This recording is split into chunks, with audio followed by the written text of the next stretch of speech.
Bonjour à tous, donc le travail que je vais vous présenter, il a été conduit dans le parc du Vercors, donc sur un site Natura 2000 qui s'étale quasiment sur 20 000 hectares, qui se situe tout à fait au sud-ouest du massif, donc qui est sous forte influence méditerranéenne au sud, et on a une influence montagnarde au nord de ce site. On a donc sur ce site une activité agricole qui est principalement de la polyculture élevage en pâturage extensif sur des parcours. Concernant les habitats, donc il y a un enjeu très fort sur la préservation des pelouses sèches, qui constituent également des territoires de chasse pour les chiraux.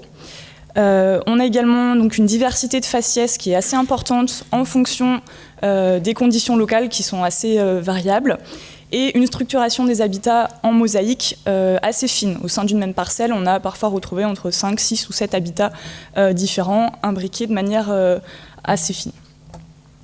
L'objectif du travail, c'était dans un premier temps de réaliser une cartographie des habitats agropastoraux sur les secteurs qui étaient fléchés en MAE, plan de gestion pastorale.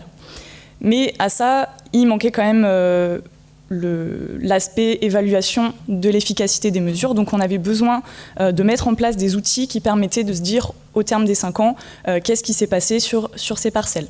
Donc on a construit et appliqué 2 protocoles qui nous permettaient donc d'avoir un état initial assez complet, des outils qui allaient servir de pilotage pour les éleveurs et aussi pour les gestionnaires, et également la mise en place de parcelles témoins. Donc la méthode, elle s'articule en 2 temps. La première partie de la méthode, c'est basée sur le protocole du muséum. Donc là, c'est classique, mais on l'a adapté aux enjeux du site. C'est-à-dire que le critère, notamment sur les végétations, nous semblait un peu trop figé. Donc on a adapté le critère qui concernait le recouvrement en ligneux et les critères de recouvrement en brachypode. C'est-à-dire qu'on a considéré qu'au-delà du seuil de 20%, si la dynamique était bien tenue, c'est-à-dire que en gros, les troupeaux faisaient leur job, on n'avait pas de malus dans cette évaluation. À l'inverse, si la dynamique était en place et qu'on observait de nombreux rejets ou de choses comme ça, là, on avait un malus. On a fonctionné de la même façon pour le brachypode. C'est-à-dire que si on observait qu'il était bien consommé et qu'il ne s'accumulait pas au fil du temps, on n'avait pas de malus. Si la dynamique était en place et qu'on voyait des patchs de colonisation, là, on avait un malus. La deuxième partie de la méthode, elle vise à s'appliquer sur tous les habitats où on a du pâturage. La méthode du muséum, elle est fléchée pour des habitats d'intérêt communautaire, mais on avait des secteurs où ce n'était pas des habitats d'intérêt communautaire. Donc il a fallu créer des critères qui nous permettaient d'appliquer ça sur l'ensemble des exploitations, sur tous les habitats. Donc on a appelé ça des facteurs agro-pastoraux, et l'idée c'est qu'ils puissent traduire l'usage pastoral et son effet sur la végétation, que ce soit des critères qui soient également objectivement vérifiables sur le terrain par les éleveurs et par les gestionnaires, puisque l'idée c'était bien de fonctionner en binôme et qu'on puisse développer un langage commun entre éleveurs et gestionnaires. Et donc ces outils vont servir également de pilotage pour les troupeaux. Donc, pour les détailler rapidement, on a donc repris un peu ce qui était fait initialement. Donc, on a évalué le recouvrement en brachypode, mais surtout sa dynamique, puisque c'est une espèce qui constitue un des premiers stades de fermeture du milieu. Donc, on va regarder si la ressource est consommée, si on n'a pas d'accumulation de matière, et si la ressource n'est pas consommée, dans ces cas-là, on le renseigne également.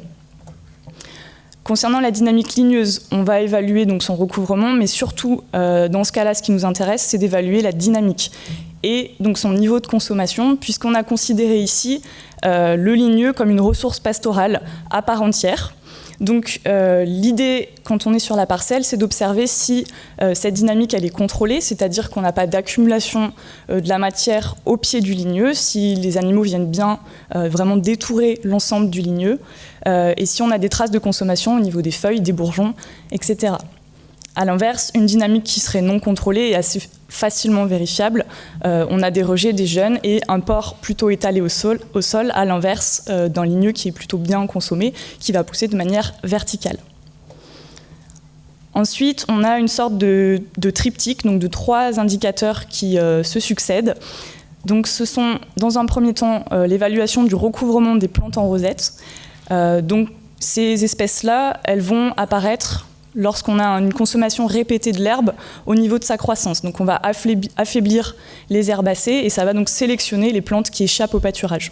Donc on a un appauvrissement de la flore et du point de vue de l'éleveur, on a également une perte de la qualité de la ressource fourragère. Donc ça, c'est ce qu'on a considéré comme étant le stade 1 de la dégradation. Ensuite, le stade 2, c'est ce qu'on a appelé la nanification, c'est-à-dire que là, on a tellement épuisé la plante par la pratique qu'on va se retrouver avec des espèces qui sont naines, donc par exemple des bromes qui font entre 2 et 3 cm. Le stade ultime de cette dégradation, ça va être le sol nu, c'est-à-dire qu'on a carrément entraîné la mort des individus. Donc là, il s'agissait simplement de noter les recouvrements de ces trois critères. Pour la mise en place de ces facteurs agropastoraux, on a réalisé donc des visites conjointes sur les exploitations.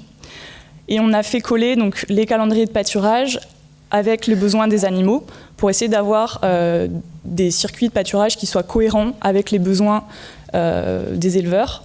On a également traité de la partie antiparasitaire, quelles molécules étaient utilisées, à quel moment et comment on pouvait adapter ça pour éviter de se retrouver avec de l'ivermectine au printemps par exemple.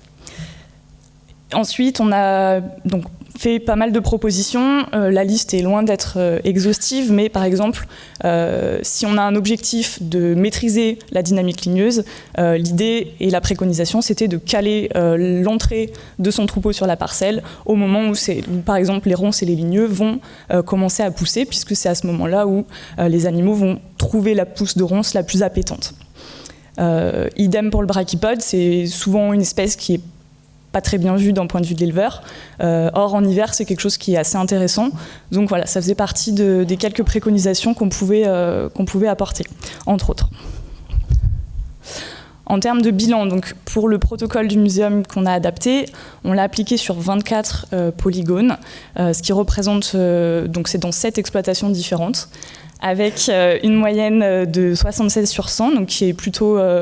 On était plutôt contents de cette note-là, parce que ça nous transcrit un état de conservation assez favorable, avec quand même des disparités. Donc on avait 2 polygones, entre autres, qui étaient fortement altérés. Sur les facteurs agropastoraux, là, on les a relevés sur l'intégralité des polygones qu'on a cartographiés. Et donc sur les 7 exploitations en question, ça représente 183 polygones. Donc au global, on a une moyenne d'embroussaillement qui est de 11%. Donc ce chiffre, il veut tout dire et rien dire à la fois. Ce qui est surtout intéressant, c'est de pouvoir constater que les 3/4 des polygones en question ont une dynamique maîtrisée. Donc en fait, le travail à mener est vraiment sur le quart restant. Idem pour la partie brachypode. Et pour les plantes en rosette, c'est le chiffre qui est le moins pertinent, on va dire, puisqu'on a des disparités tellement fortes que la moyenne, elle n'est pas intéressante telle qu'elle. Ce qui est intéressant de voir, c'est que localement, on a des surfaces à 40% de plantes en rosette, donc là, qui traduisent une dégradation assez forte du couvert végétal.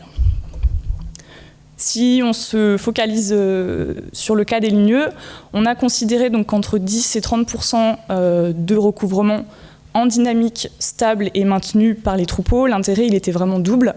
Donc on a d'abord un intérêt agricole, puisque ça va stimuler l'appétit des animaux par la diversité qu'apporte ce couvert ligneux.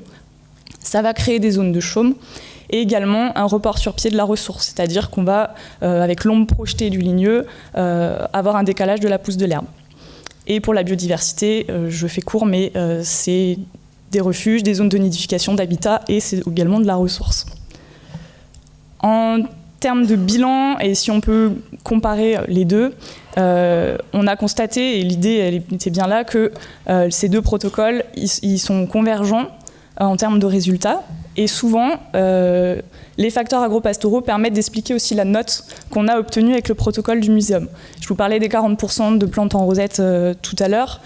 Et ben, la note obtenue, c'était 60. Donc on arrive comme ça à avoir un peu plus de détails et d'explications pastorales. Donc l'idée, c'est de conserver ces 2 types de critères pour vraiment avoir une vision complète de la conservation de ces habitats, avec les enjeux écologiques et agricoles qui soient vraiment mêlés. L'avantage de ces facteurs agropastoraux, c'est qu'ils sont applicables partout, sur tous les habitats, simples et rapides à mettre en œuvre. Donc c'est quelque chose qui est voilà, qui est fait aussi par les éleveurs. Et on a vraiment hâte d'arriver à la fin de ce programme des 5 ans pour pouvoir observer les changements, puisqu'on en voit déjà quelques-uns apparaître. Voilà, je vous remercie. Merci Pauline.